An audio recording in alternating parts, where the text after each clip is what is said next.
고성능 차가 늘어나면서 고성능 타이어에 대한 관심도 많이 커지고 있죠. 서킷을 오가시는 분들도 상당히 많아졌습니다. 그래서 이번 테스트는 서킷에서 좋은 성능을 낼 수 있는 익스트림급 타이어에 대한 비교를 준비해 봤는데요. 수입산 모델들도 있지만 조사한 결과 가성비가 좋다는 국산 타이어를 쓰는 분들이 상당수였습니다. 그래서 이번에는 국산 타이어들의 비교만 준비를 했는데요. 특히 이들 타이어의 일부는 자동차 경주의 원메이크 타이어로 쓰이기도 합니다. 이를 기획하며 국내 3개 제조사의 3개 타이어를 꼽아 봤는데요. 한국타이어의 벤투스 RS4, 금호의 엑스타 V720, 넥센의 엠페라 SUR4G를 비교 대상에 올렸습니다. 모두 같은 그룹에서 경쟁하는 타이어인데요. 하지만 금호의 V720에 대한 평가가 매우 좋지 않았습니다. 테스트를 하는 것 자체가 바보짓이라는 의견도 많았고요. 여러가지 고민을 하다가 V720은 예선에서 탈락을 시켰습니다. 사실 이와 같은 타이어들은 타이어 제조사의 수익성 측면에 큰 도움이 되지 않을 수도 있습니다. 하지만 자사 기술력을 뽐내는 데는 상당히 의미가 있죠. V720은 개발된 지 이미 5, 6년 이상 되었고 그와 같은 타이어를 왜 지금까지 이렇게 내놓고 있는지도 모르겠네요. 인기도 없는데. 최근 다른 타이어 테스트를 보면 금호가 상당히 좋은 성능을 보여주고 있는데 적게 팔리더라도 자사의 기술력 증대에 도움이 되는 이와 같은 타이어 개발에도 조금 더 신경을 써줬으면 합니다. 예선 탈락 좀 창피하지 않나요? 어쨌든 본선에 낄 자격이 없는 엑스타 V720을 제외하고 2개 타이어들을 비교 대상에 올렸습니다. 모두 신제품들이고요. 한국타이어의 벤투스 RS4는 기존 RS3의 후속 모델로 많은 소비자들에게 관심을 받는 모델입니다. 그리고 넥센의 SUR4G는 사실 설사라는 조금 더러운 애칭을 갖고 있는데요. 초기형인 SUR4에서 발생된 이상 마모 현상을 개선해서 출시한 것이 바로 SUR4G입니다. 물론 그러면서 성능이 약간 더 개선되었다는 평가도 받고 있고요. 이제 나이가 든 V720을 제외한 젊은 RS4와 SUR4G 간의 대결을 시작해 보겠습니다. 이번 테스트도 객관성을 담보로 하는 시험과 테스트 패널들의 감성 평가를 섞어서 함께 진행을 했고요. 저희 팀 스텝 외에 드라이버 몇 분이 함께 테스트에 참여해 주셨습니다. 테스트카는 저희 팀에서 보유한 캐딜락 ATS를 사용했고요. 272마력의 출력을 가진 컴팩트 세단인데 제법 잘 달립니다. 타이어 규격은 원래 전륜에 225mm, 후륜에 255mm를 쓰는데 아쉽게도 일부 타이어 제조사가 이 규격을 다 갖추고 있지 못해서 임의적으로 17인치 규격으로 통일을 했습니다. 실제 ATS에도 17인치 규격이 있고요.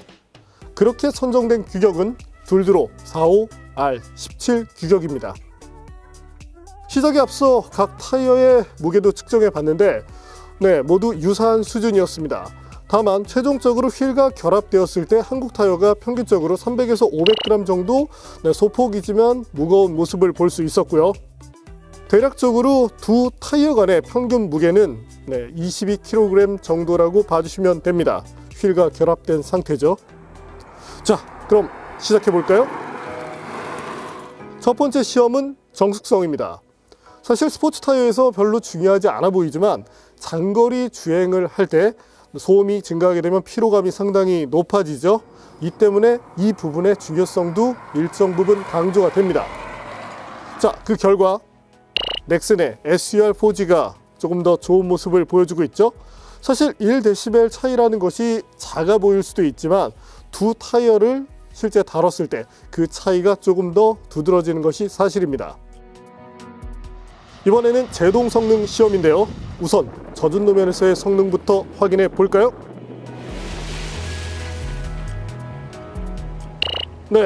대략적으로 평균 50cm 가량 한국 타이어가 앞서는 것을 보여주고 있습니다.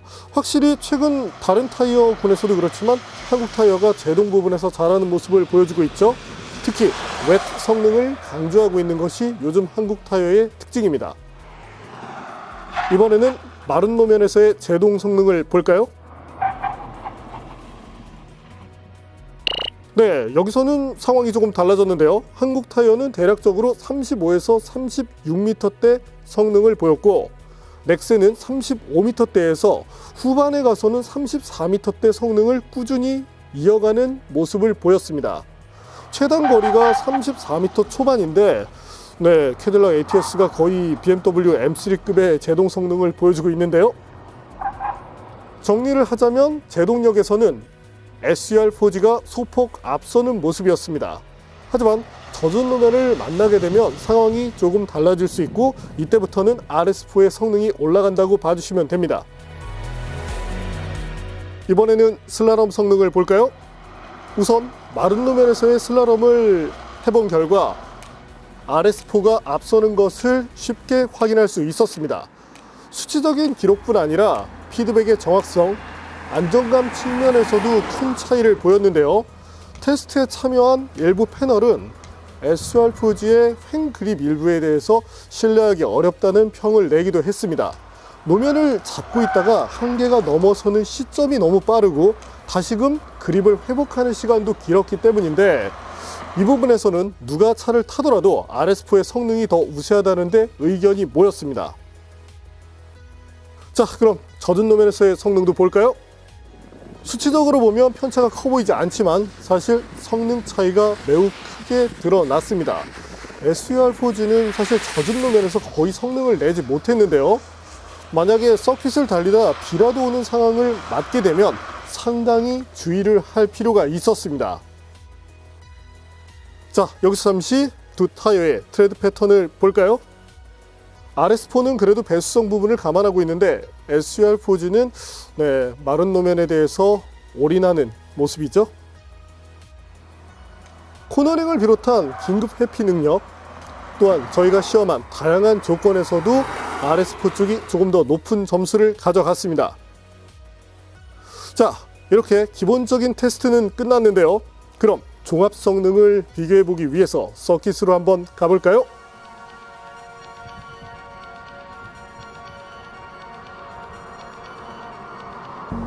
서킷 테스트에 앞서서 저희는 몇몇 드라이버분들께 설문조사를 해봤습니다. 그 결과 다들 SUR4G가 압도적으로 이길 것이라는 의견이 많았는데요.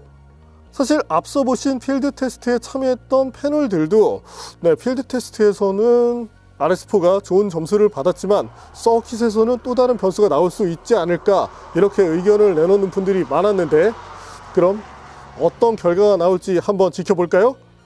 서킷에서 테스트를 맡게 될 드라이버 역시도 SUR4G가 조금 더 나을 것 같았는데 배팅을 하긴 했습니다.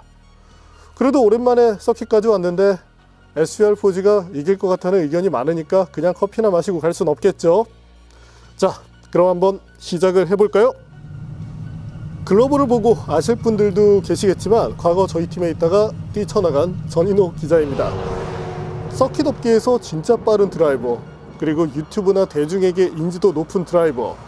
하지만 인지도가 높다고 사실 실력이 꼭 최상인 것은 아니거든요. 그럼 실력은 좋지만 대중에게 인지도 낮은 전인호 드라이버에게 한번 테스트를 맡겨보겠습니다. 참고로 이 테스트 역시 블라인드 환경에서 이루어졌고요. 여담이지만 전인호 기자도 SUR4G가 이길 것 같았는데 의견을 냈습니다. 뭐 상황은 보자고요.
이제 결과를 볼까요?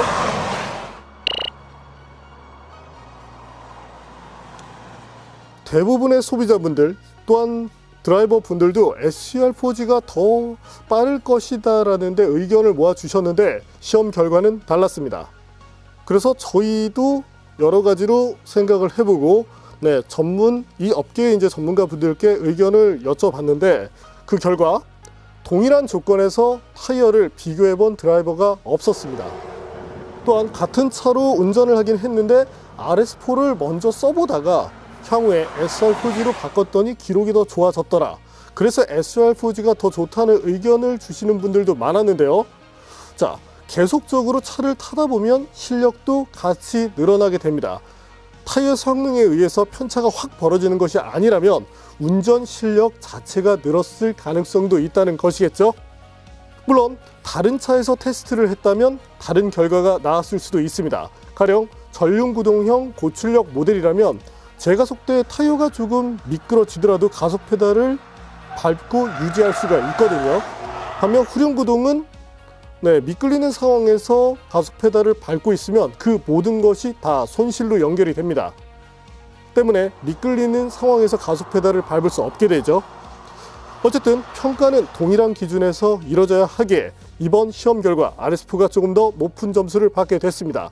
또한 RS4의 장점은 누구나 한계를 파악하기 쉽다는 점이었는데요.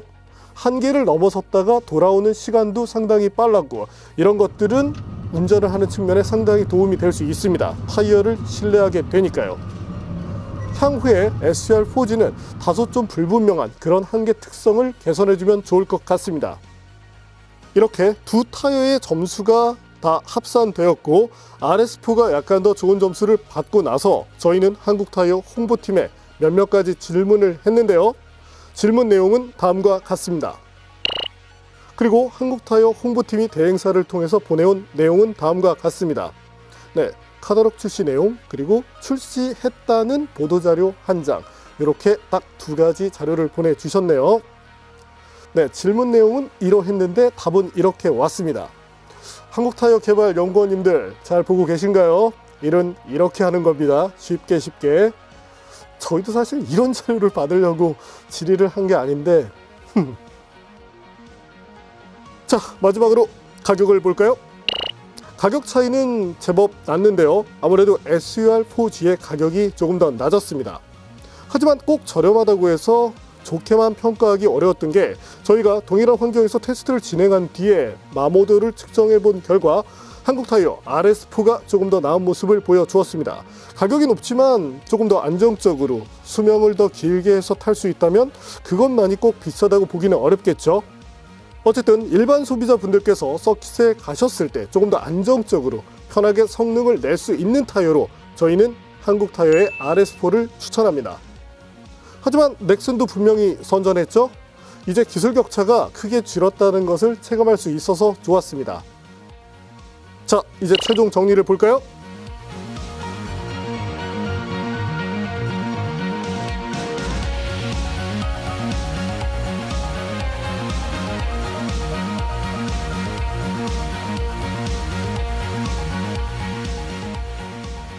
서킷을 처음 가시거나 안정적으로 고성능을 쓰고 싶으신 분들이라면 가격대가 약간 높게 보이더라도 RS4를 사용하시는 것을 추천드립니다.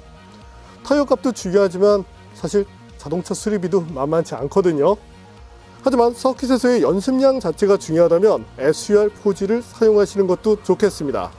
타이어의 특성을 잘 파악하면 가성비를 추구한다는 측면에서 의외로 좋은 결론을 얻을 수도 있으니까요. 이번 테스트는 여기까지입니다. 겨울을 앞둔 시점에 무슨 스포츠 타이어를 내놨어 라고 생각하시는 분들도 계시겠지만 오히려 서킷 매니아들은 겨울철을 더 좋아한다는 점 참고해 주시면 좋겠습니다.